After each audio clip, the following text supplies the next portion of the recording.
Hello and welcome to the Watering Hole. Thanks for checking out this clip. Don't forget to like and subscribe because that'll make the baby Jesus cry, and I know how much you guys love making the baby Jesus cry. Anyway, so DeSantis tweaks Florida book challenge law, blames liberal activist who wanted Bible out of schools. So, 2 years ago, Democrats repeatedly and forcefully warned Republicans and Governor Ron DeSantis that a new law making it easier to challenge school books was so broadly worded that it would create havoc across the state. Now they can say, I told you so. Well, we've been able to say I told you so for a while. Like, how long ago was it that we covered the dictionaries being banned story? I think that was like a month and a half ago at this point. Might have been more. And this is still like an old news story. Like, this has been going on for a while. And it, like, right away, it was a big shit show. So he backtracked on the law, and he's signing a new bill to narrow its focus. He blamed liberal activists for abusing the law, not the citizens whose objections to certain books account for the majority of the removals from the school libraries and classrooms. But, like, if you write a law that can be abused, and it is very easy to abuse, and people warn you in advance that it will be abused, and then you pass that law anyways, can you really blame the people who are abusing it? Like, you can blame a lot of the people who are abusing it depending on what they're doing still, but generally speaking, if you make a law like an idiot, then the lawmaker is where the primary concern is. Yeah. Yeah, like, I mean, like, there are ways he could have phrased compliance works. This is why malicious compliance is amazing. Yeah, there's a way that he could have phrased it so that it would not leave it open to just anybody challenging shit. Like the tightening up that he's done is something like, we'll get into it later, but the details are like, if you don't have a child in the school system, you can only challenge one book per month. But, like, if you don't have a child in the school system, why are you allowed to challenge books at all? The whole idea behind this, supposedly, is giving parents some control over their kids' education in the school system. So if you don't have a child in the school system, why are you still able to control it? Yeah, it's kind of a weird thing to actually care that much. If you're like, what, like a 60-year-old politician, you're probably not having kids at that point, and you still really want to have a say in this when it doesn't affect anyone in your life, really. Okay, well, I'm getting ahead of myself here because there's actually, it's not the old aging politicians who are responsible for most of the book bans. We'll get to that. Okay. So DeSantis said the idea that someone can use the parents' rights and the curriculum transparency to start objecting to every single book to try and make a mockery of this is just wrong. That's performative. That's political. This bill is performative and political. To be honest, a lot of bills are performative and political in the United States. Well, I mean, it's why we put writers on them. I mean, by definition, every bill is political. That's what politics is passing bills and shit. If you manage to pass a bill that's not political, then I want to know how that happened, because definitionally that's not possible. It's not political because it's not woke or something, probably. Imagine a politician getting upset that something is political. Like, you are political. That's your job. Your job. Like, what? So PEN America, a group that fights book bans, issued a report on Tuesday saying that Florida is responsible for 72% of the books that have been pulled from the nation's schools in the first half of the current school year. And the group said that liberal activists are not the ones who should be blamed for abusing the law. The majority of books that we see being removed are books that talk about LGBTQ... Well, they forgot the G in there. I assume that's just a typo. Poor gay men. They talk about LGBTQ plus identities that include characters of color, that talk about race and racism, that include depictions of sexual experiences in the most broadest interpretation of that understanding. And those challenges are being made by conservative individuals and groups like Moms for Liberty. So it's not the liberals who are emptying their shelves. The liberals are targeting a very select few number of books that bring to light just how ridiculous the ban is, like the dictionary. The Bible should absolutely be banned. The dictionary defines the word sex, therefore bad. Yeah. So, like, that's what the liberals are doing. They're bringing to light how ridiculous the law is, whereas the conservative groups are the ones that are just spamming the system with remove all of these books. And with the way the law is, if I remember correctly, a book, the way the schools are handling it is as soon as there's a complaint, the book leaves the shelves until that book can be reviewed. But they have so many thousands of books right now in line waiting to be reviewed that, you'd have to have a full-time office building stuffed with reviewers just to review them to get them all done in 20 years.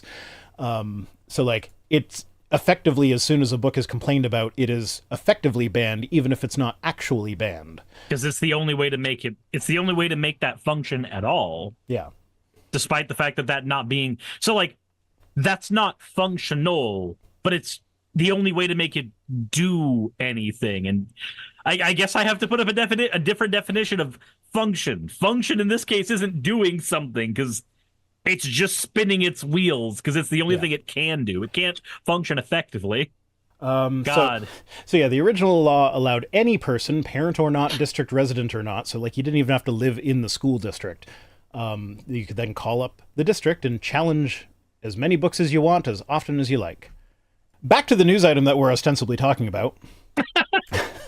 I think I already read this, but the original law allowed any person, whether they're a parent or not, or lived in the district or not, to challenge books as often as they wanted. The new law limits people who don't have students in a school district to 1 challenge per month, which is still too many for people that don't have students there. Your omnibus says, finally.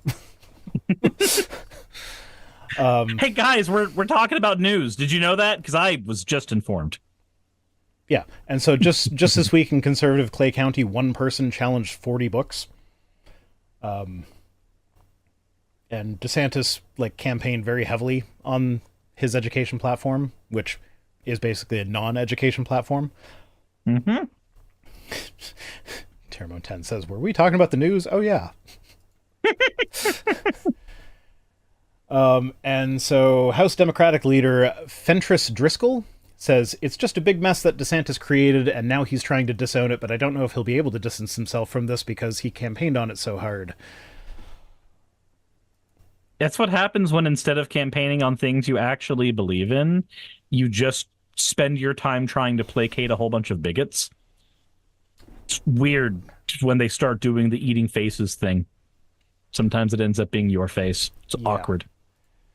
Okay, so I just got an email saying that somebody sent me money on PayPal, which means that somebody sent me a tip through Stream Elements, and I didn't see the notification, so now I'm kind of annoyed.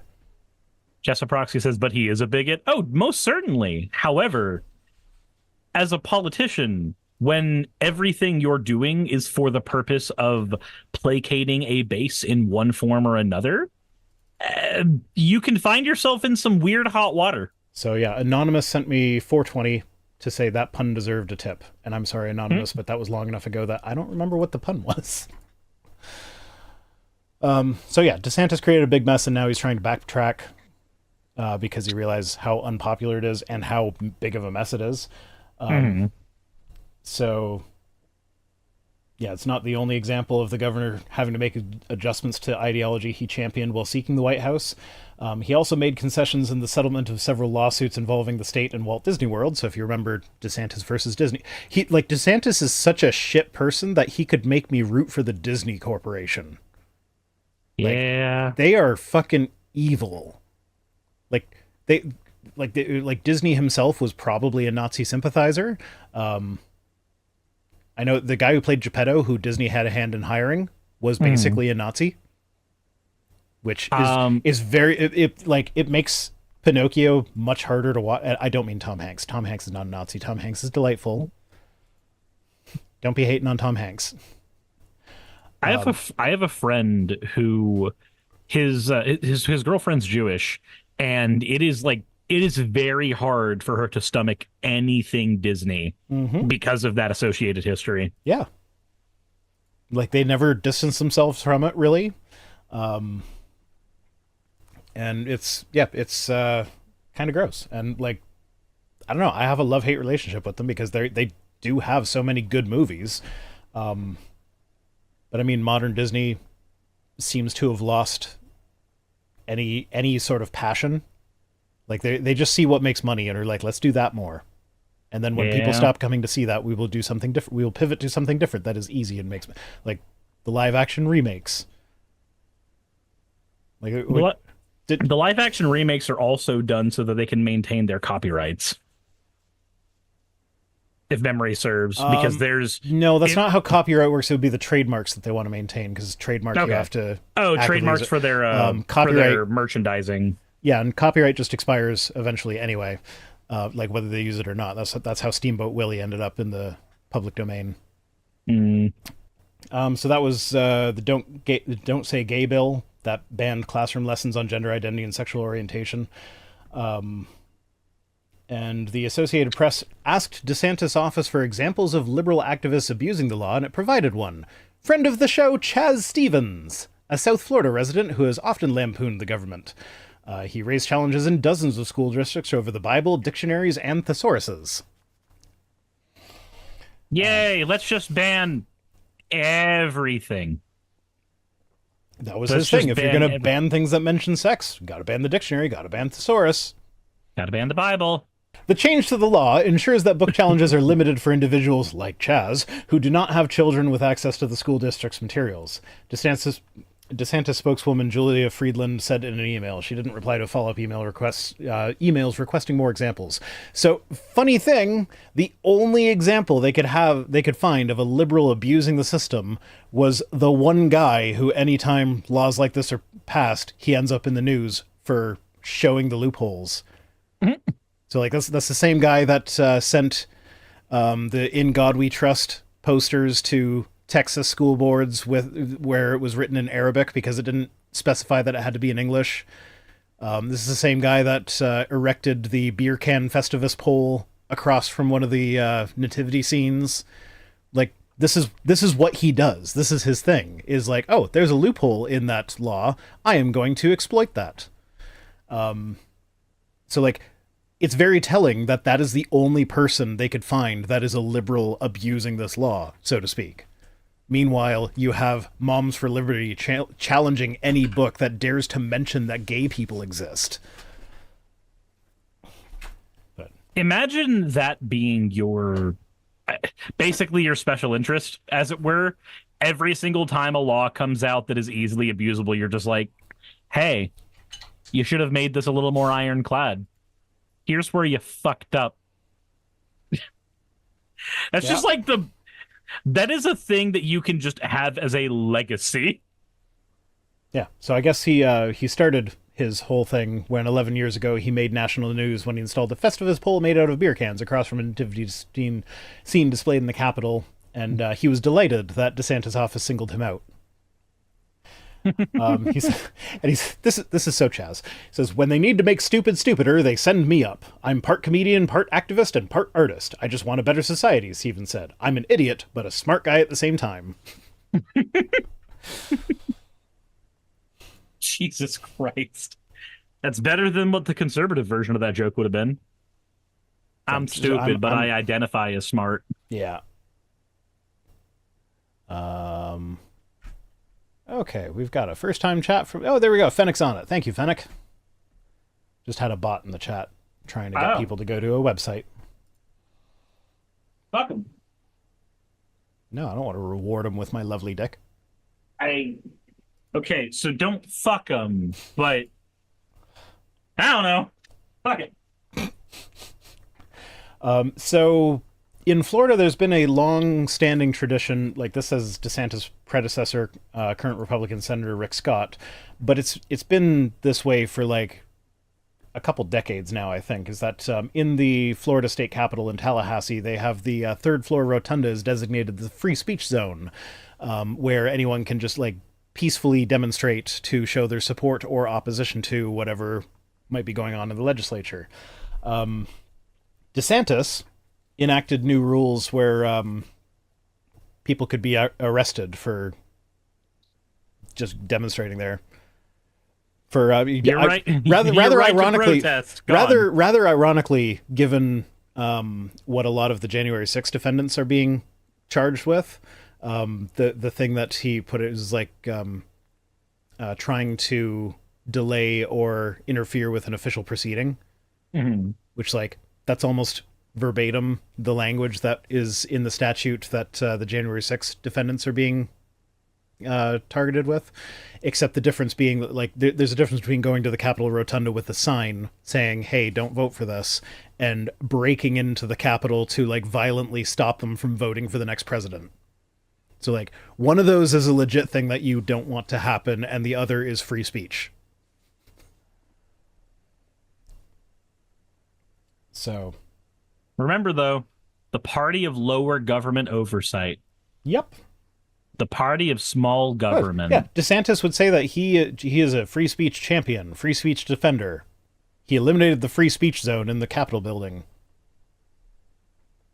So, do make of that what you will. Chaz says, I didn't realize I have the power of millions. I'm just one guy, and I'm an agitator. I know my role in this. And Driscoll pointed out that DeSantis warned there would be problems with the book ban law passed in 22. He says, we told him so, the Florida House Democrats on the floor, in our debate, in our questioning. We pointed out the vagueness of the original law, how it could be subject to abuse, she said. Chaz is not the problem. It's folks who are taking liberties with the law that are the problem. So, yeah. There we go.